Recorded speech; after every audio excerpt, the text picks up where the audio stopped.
ভালো করে কান খুলে শুনে নিন।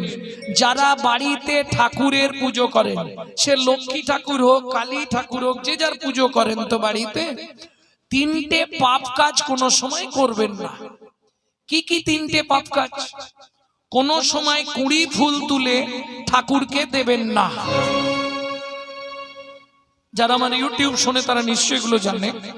কোন সময় ৩-৪ দিনের বাসি পচা ফুল ভগবানকে দেবেন না। ২, ৩ নম্বর, যেটা আপনারা সব সময় পাপটা করেন, এটা করবেন না।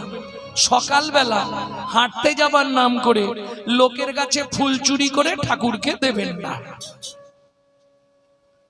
কি হলো, হাসছে কেন? মানে যারা করে তারা হাসছে নাকি?